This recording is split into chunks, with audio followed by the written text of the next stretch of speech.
AP deputy CM Pawan Kalyan Godavari జిల్లాల పర్యటనకు వెళ్లిన సందర్భంగా అక్కడ రైతులతో మాట్లాడుతున్న సందర్భంగా చేసిన కొన్ని వ్యాఖ్యలు ఇప్పుడు తెలంగాణ రాష్ట్ర రాజకీయాల్లో హాట్ టాపిక్ అయింది. వాస్తవంగా పవన్ కళ్యాణ్ మాట్లాడిన మాటలేంది, వీళ్ళు మాట్లాడుతున్న ధోరణి ఏంది చూసుకుంటే అసలు వాస్తవంగా తెలంగాణ పట్ల పవన్ కళ్యాణ్కు ఉన్నంత ప్రేమ, తెలంగాణ మీద తెలంగాణ ప్రజల మీద ఉన్నంత ప్రేమ వీళ్ళకు ఉందా అనేటువంటి ఒకసారి మనం ఆలోచిద్దాం. ఎవరైతే పవన్ కళ్యాణ్ మీద ఈరోజు వ్యాఖ్యలు చేస్తున్నారో వాళ్ళందరూ తెలంగాణ పట్ల, తెలంగాణ రాష్ట్రం పట్ల, తెలంగాణ ప్రజల పట్ల వాళ్ళు బాధ్యత ఉన్నటువంటి అధికారంలో ఉన్నటువంటి మంత్రులు ఉన్నారు, ప్రతిపక్షంలో శాసనసభ్యులు ఉన్నారు, కాదంటలేదు. కాకపోతే తెలంగాణ పట్ల పవన్ కళ్యాణ్కు అంకిత భావం ఏందో వీళ్ళందరికీ తెలుసు. అసలు వాస్తవంగా జనసేన పుట్టిందే తెలంగాణలో. తెలంగాణ అంటే అంత ప్రేమ డిప్యూటీ సీఎం పవన్ కళ్యాణ్కి. ప్రతి చిన్న విషయాన్ని కూడా కొండగట్టు ఆంజనేయ స్వామిని నమ్ముకున్నటువంటి వ్యక్తి పవన్ కళ్యాణ్. అటువంటి పవన్ కళ్యాణ్ ఈరోజు తెలంగాణ రాష్ట్రంలో కూడా పార్టీ ఉంది, ఇక్కడ కార్యకర్తలు ఉన్నారు, ఇక్కడ మంచి బలం ఉంది. రేపు స్థానిక సంస్థల ఎన్నికల్లో కూడా పోటీ చేయడానికి కూడా దానికి సంబంధించిన సమాయత్తం అవుతున్నారు. భవిష్యత్తులో జిహెచ్ఎంసీ ఎన్నికల్లో కూడా జనసేన జెండా ఎగరేయాలని చూస్తున్నారు. మొన్న జరిగిన జూబ్లీహిల్స్ ఎన్నికల్లో కూడా ఇటు బీజేపీకి సపోర్ట్గా జనసేన ఇక్కడ తెలంగాణలో వర్క్ చేసింది. కానీ తెలంగాణ గురించి మాట్లాడే అర్హత లేదు పవన్ కళ్యాణ్ కన్నట్టు వీళ్ళు మాట్లాడుతుంటే చాలా ఆశ్చర్యం వేస్తుంది. ఎందుకంటే అసలు జనసేన పుట్టిందే తెలంగాణలో. అసలు పవన్ కళ్యాణ్ ఏమన్నారు, రైతుల గురించి మాట్లాడేటప్పుడు ఆ సందర్భంగా ఏం మాట్లాడారు ఒకసారి మనం చూద్దాం. ఈరోజు గోదావరి జిల్లాలో మొత్తం కొబ్బరి చెట్లతోటి తెలంగాణ నాయకులంతా అంటారు కొబ్బరి చెట్లతో చాలా ఆనందంగా ఉంటుంది, మీరు ఏమంటుందని పచ్చదనంతో చాలా బాగుంటుందండి. ఈరోజు కొబ్బరి చెట్టు ముండలు కూడా లేవు, అంత దిష్టి తగిలింది కోనసీమకి. వాస్తవంగా మొదటిగా మాట్లాడితే జగదీష్ రెడ్డి దీని మీద హాట్ కామెంట్స్ చేశారు. బీఆర్ఎస్ ఎమ్మెల్యే జగదీష్ రెడ్డి దీని మీద హాట్ కామెంట్స్ చేశారు. మీరు పరిస్థితులను బట్టి ఏ విధంగా ఎలా మాట్లాడాలి, ఓ పక్క రాష్ట్రంలో డిప్యూటీ సీఎం హోదాలో ఉన్నటువంటి పవన్ కళ్యాణ్ గురించి మాట్లాడేటప్పుడు కొంచెం ఆలోచించి మాట్లాడితే బాగుండేది. ఎందుకంటే గతంలో ఇలా మాట్లాడే, ఈ విధంగా మాట్లాడే మీ పార్టీ వర్కింగ్ ప్రెసిడెంట్ కేటీఆర్ ఇదే విధంగా ఆంధ్ర రాష్ట్ర రాజకీయాల గురించి మాట్లాడే, చంద్రబాబు అరెస్ట్ గురించి మాట్లాడే ఈ రోజున మీరు పదవి పోయి అలా మూలన కూర్చున్నారు. కాబట్టి ఆంధ్ర రాష్ట్ర రాజకీయాల గురించి మాట్లాడేటప్పుడు ముఖ్యంగా పవన్ కళ్యాణ్, చంద్రబాబు ఇలాంటి వ్యక్తుల గురించి మాట్లాడేటప్పుడు కొంచెం ఆలోచించి మాట్లాడాలి జగదీష్ రెడ్డి గారు. ఎందుకంటే పవన్ కళ్యాణ్కు డిప్యూటీ సీఎం అర్హత లేదన్నట్టు, పవన్ కళ్యాణ్ ఏదో రాజకీయాల్లో పనికిరాలన్నట్టు, ఇలాంటి వాళ్ళ డిప్యూటీ సీఎం హోదాలో ఉన్నారన్నట్టు మీరు మాట్లాడుతున్నారు. ఒక్కసారి మీ సంబంధించినటువంటి రాజకీయ చరిత్ర కానివ్వండి, మీరే విధంగా ఎమ్మెల్యే అయ్యారు, మొన్నటికి మొన్న మీ చరిత్ర మొత్తం తెలంగాణ జాగృతి అధ్యక్షురాలు కవిత ఏ విధంగా విప్పారు మొత్తం మనకు తెలుసు. కానీ అక్కడ మాట్లాడే సీన్ లేదు, కవిత అనేంత ధైర్యము మీకు లేదు. ఓ పక్క అనిరుద్ధ్ రెడ్డి కాంగ్రెస్ ఎమ్మెల్యే సంబంధించినటువంటి, ఈ పక్క ఓ పక్క మొత్తం చూస్తే తెలంగాణ అంటేనే పక్క బీఆర్ఎస్ ఇది ఒక దీక్షా దివస్ కార్యక్రమం జరుగుతూ ఉంది, మొత్తం క్రెడిట్ అంతా తెలంగాణ రాష్ట్రం ఏర్పడటానికి ఎక్కడ బీఆర్ఎస్ కొట్టిసిద్దు అని చెప్పి ఆ సందర్భాన్ని ఈ విధంగా మాట్లాడుకుంటూ ఈ విధంగా వాడుకున్నటువంటి కొన్ని కొంతమంది కాంగ్రెస్ ఎమ్మెల్యేలు కూడా మనం చూసాం. మాట్లాడుతూ ఆయన కూడా ఇష్టం వచ్చినట్టు మాట్లాడుతూ ఉన్నారు పవన్ కళ్యాణ్ గురించి. అంటే తెలంగాణ రాష్ట్రం అంటే ప్రేమ బీఆర్ఎస్కి ఎక్కడ దక్కుతుందో, ఆ క్రెడిట్ మొత్తం అటు ఎక్కడ పోతుందో అన్నటువంటి. ఎందుకంటే ఆ వార్తను ఎప్పుడైతే తీసుకుని పవన్ కళ్యాణ్ చెప్పిన వ్యాఖ్యల్ని జగదీష్ రెడ్డి హాట్ కామెంట్స్ చేయటం, దాన్ని కొంతమందిని భుజాన్ని ఎత్తుకోవటం, అది తెలంగాణ వాదం కింద మారిపోవటం, తెలంగాణలో ప్రజలను ఏదో కించపరిచినట్టు పవన్ కళ్యాణ్ మాట్లాడిన మాటల్ని అది ఆ క్రెడిట్ అంతా ఎక్కడ బీఆర్ఎస్కి వెళ్ళేదని చెప్పి ఇటుపక్క కాంగ్రెస్ ఎమ్మెల్యే ఒక్కసారిగా మాట్లాడేప్పటికీ ఇక వరుసగా ఇది క్రెడిట్ ఎవరెవరికి పోతుందో, కొంతమంది ఎప్పుడైతే తెలంగాణ వాదులు, తెలంగాణ ప్రజలు ఎప్పుడైతే దీని గురించి కొంచెం హట్ అయినట్టు మాట్లాడేటప్పటికీ ఇది ఎటుపోయిద్దో ఆ క్రెడిట్ అంతా మాకే దక్కాలని రోజుకు ఒక ఎమ్మెల్యే, కోమటిరెడ్డి కానివ్వండి, ఇటు తెలంగాణ మంత్రులు వాకిటి శ్రీహరి కానివ్వండి, వీళ్ళందరూ కూడా ఎలా పడితే అలా మాట్లాడుతున్నారు AP deputy CM Pawan Kalyan గురించి. ఓకే, మీకు తెలంగాణ రాష్ట్రం పట్ల, తెలంగాణ ఏర్పడటం పట్ల మీరు చేసిన కృషి, అనేక త్యాగాలు, అనేక బలిదానాలు ఇవన్నీ వాస్తవమే. తెలంగాణ రాష్ట్రం కావాలని కొన్ని సంవత్సరాలు కోరుకున్నారు, దాంట్లో కాదంటలేదు. కానీ పవన్ కళ్యాణ్ చేసిన వ్యాఖ్యలు మిమ్మల్ని అంతగా బాధించేది ఏమన్నారు అక్కడ? ఎందుకంటే ఆంధ్రప్రదేశ్లో కొన్ని ప్రాంతాలు ఉన్నాయి, తెలంగాణలో ఇటు పక్క చూస్తే కొన్ని ప్రాంతాలు సముద్రం ఉండదు, ఇక్కడ కొన్ని పచ్చని వాతావరణం కొన్ని ప్రాంతాల్లో ఉండవు కొన్ని.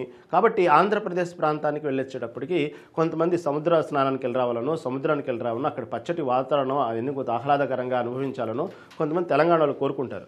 చూడండి, ఈ రోజు వరకు కూడా ప్రతి శని ఆదివారాలు ఇటు ఆంధ్రప్రదేశ్లో ఉన్నటువంటి ఓడరేవ ప్రాంతాలు ఏదైతే చీరాల, అటుపక్క బాపట్ల ఈ ప్రాంతాలు చూడండి కొన్ని వందల కార్లు వెళ్తుంటాయి ప్రతి శని ఆదివారాలు. అంటే ఎందుకు? అక్కడికి వెళ్ళేటువంటి అక్కడ ఉన్నటువంటి ఆ ప్రకృతిని ఆ సముద్రాన్ని మొత్తం ఎంజాయ్ చేయాలని వెళ్తుంటారు. అదేవిధంగా ఇటు కోనసీమ గోదావరి జిల్లాలకు సంబంధించినటువంటికి ఎవరైనా తెలుసు అక్కడ పచ్చదనంతో నిండిపోయి ఉంటాయి, అక్కడ కొబ్బరి చెట్లతో నిండిపోయి ఉంటాయి. ఒక రకంగా చూస్తే కేరళలో ఉన్నామా గోదావరి జిల్లాలో ఉన్నామా అనేటువంటి కొంచెం ఒక రకమైన మీమాంసలో ఉంటారు. అలాంటి వాతావరణం అక్కడ ఉండిద్ది. ఇటు పచ్చని చెట్లు, కొబ్బరి చెట్లు, అందుకే అక్కడ ఎక్కువగా సినిమా షూటింగ్లు ఎక్కువ జరుగుతూ ఉంటాయి. పల్లె వాతావరణానికి సంబంధించిన సినిమాలు ఏదైనా చూడాలన్నా కూడా అక్కడ చూడొచ్చు. అలాంటి వాతావరణం కనబడతా ఉండిద్దని షూటింగ్లు ఎక్కువ జరుగుతూ ఉంటాయి.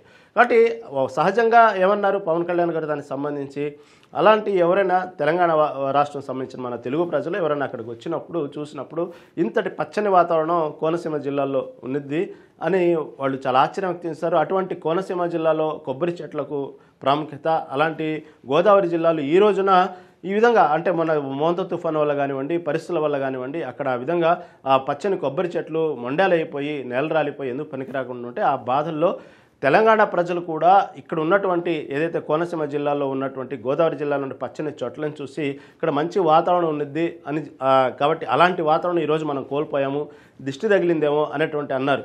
అది సహజమైన మాటే. అది అంటే దిష్టి తగిలింది అనగానే ఇక దిష్టి ఇచ్చిన వాళ్ళు దానికి ఏదో శత్రువులుగా భావించినట్టు మాట్లాడితే దానికి ఒక అర్థం లేదు.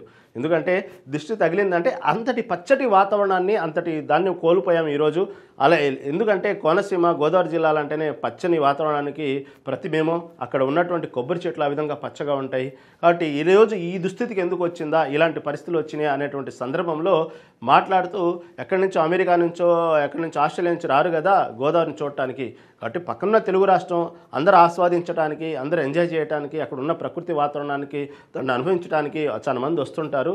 అలాంటి వాతావరణం ఈరోజు ఇలా అయిందే అని బాధతో పవన్ కళ్యాణ్ చెప్పాడే కానీ ఇక్కడ ఎక్కడ తెలంగాణ ప్రజల్ని కానీ తెలంగాణ వాళ్ళని కానీ కించపరిచిన విధంగా చెప్పలేదు. ఎందుకంటే అంతటి ఆంధ్రప్రదేశ్ ప్రజలు, తెలుగు రాష్ట్రంలో ఉన్నటువంటి ఆంధ్రప్రదేశ్ ప్రజలు ఇంతటి అనుభూతి పొందుతున్నారు.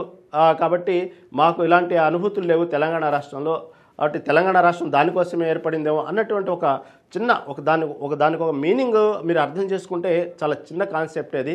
దాన్ని ఇడిదిరిగి రాజకీయంగా వాడుకోవాలని చెప్పేసి మీరేదో తెలంగాణ ప్రజలను ఏదో అన్నట్టు తెలంగాణ ప్రజలకు తెలంగాణ రాష్ట్రం మీద, తెలంగాణలో సమస్యల మీద పవన్ కళ్యాణ్ అనుకున్నంత అవగాహన, తెలంగాణ ప్రజల మీద పవన్ కళ్యాణ్ అనుకున్నంత ప్రేమ, అతని తెలంగాణలో ఉన్నటువంటి సమస్యల మీద, భవిష్యత్తు ప్రణాళికల మీద పవన్ కళ్యాణ్ అవగాహన ఈరోజు మాట్లాడేటువంటి కొంతమంది పెద్దలకి ఈరోజు కూడా తెలియదు. ఏదో కొంతమంది పుణ్యాన, కొంతమంది బలిదానాల వల్ల, కొంతమంది ఉద్యమకారుల వల్ల, వాళ్ళు ఎన్నో ఏళ్ల నుంచి అనేక త్యాగాలు చేసి ఈరోజు కూడా అనేక త్యాగాలతో ఉన్నటువంటి వాళ్ళ వల్ల రాష్ట్రం ఏర్పడితే కొందరు దాన్ని ఆ చెట్టు నీడన ఆ చెట్టు కాయలు చెప్పుకొని ఈరోజు మీరు రాజ్యాధికారం నుండి పదవులు అనిపిస్తున్నారు. కానీ ఏనాడు పవన్ కళ్యాణ్ సంబంధించినటువంటి మాటలు కానివ్వండి, పవన్ కళ్యాణ్కు తెలంగాణ ప్రజల పట్ల ఉన్న చిత్తశుద్ధిని శంకించే పరిస్థితులు మీరు లేరు. తెలంగాణ ప్రజల పట్ల పవన్ కళ్యాణ్ ఉన్నంత అవగాహన ఎవరికి లేదని నా అభిప్రాయం. కాబట్టి అక్కడ మాట్లాడిన మాటలు మాత్రం వక్రీకరించి చూడొద్దు దయచేసి. ఈ రోజున ప్రతిరోజు ఎవరో ఒకళ్ళు ఇటు పక్క బీఆర్ఎస్, ఇటు పక్క కాంగ్రెస్ నాయకులు, ఇటు మంత్రులు రోజుకొక రకంగా దీని మీద స్టేట్మెంట్లు ఇవ్వటం అదొక, ఎందుకంటే ఉన్నది ఇక్కడ తెలంగాణ ప్రజల్లో, తెలంగాణ రాష్ట్రంలో సమస్యలు చాలా ఉన్నాయి. మీకు దగ్గరలో స్థానిక సంస్థల ఎన్నికలు ఉన్నాయి. ప్రజలు మీ పార్టీ పట్ల ఉన్నటువంటి వ్యవహారం ఏందో తీర్పుటానికి సిద్ధంగా ఉన్నారు. అనేక సమస్యలతో కొట్టుమిట్టాడుతున్నారు తెలంగాణ ప్రజలు. దాని గురించి ఆలోచించండి. నిజంగానే దాని గురించి ఆలోచించగా పక్కదారి పట్టించడానికి, మీకున్న సమస్యలు, పార్టీ పట్ల ఉన్న సమస్యలు పక్కదారి పట్టించడానికి ఓ పక్క ఏమో తెలంగాణ రాష్ట్రం సాధించుకునేది మేమని చెప్పి దీక్షా దివసులు చేస్తూ స్థానిక సంస్థల్లో ఈ గాలిని చూపించి వాడుకోవడానికి ఒక పార్టీ ప్రయత్నిస్తుంటే ఆ పార్టీకి ఎక్కడ క్రెడిట్ దక్కిద్దని చెప్పి అధికారంలో పార్టీ పవన్ కళ్యాణ్ విమర్శించి తెర ముందుకు రావాలనుకోవద్దు. మీరు అంతకు ఫేమ్ అవ్వాలనుకుంటే మీరున్న ప్రజల సమస్యల మీద దృష్టి పెట్టండి, కానీ పవన్ కళ్యాణ్ దృష్టి పెట్టద్దు, పవన్ కళ్యాణ్ వ్యాఖ్యల మీద దృష్టి పెట్టద్దు. ఆ దృష్టి పెట్టడం వల్ల దానివల్ల మీరు సాధించేదే ఉండదు. కొందరేమో పవన్ కళ్యాణ్ సినిమాలను ఆడివ్వమంటారు, కొందరేమో పవన్ కళ్యాణ్కి అవగాహన లేదంటారు, కొందరేమో లక్షల పుస్తకాలు చదివారు ఇదేనా అంటారు. అది కాదు మాట్లాడాల్సింది. పవన్ కళ్యాణ్ మాట్లాడిన వ్యాఖ్యల్ని ఒకసారి మీరు విని తర్వాత ఇంకొకసారి వినండి, 100 సార్లు వినండి. విన్న తర్వాత పవన్ కళ్యాణ్కు తెలంగాణ ప్రజల పట్ల ఉన్న చిత్తశుద్ధి ఎవరికి లేదనేది నా అభిప్రాయం.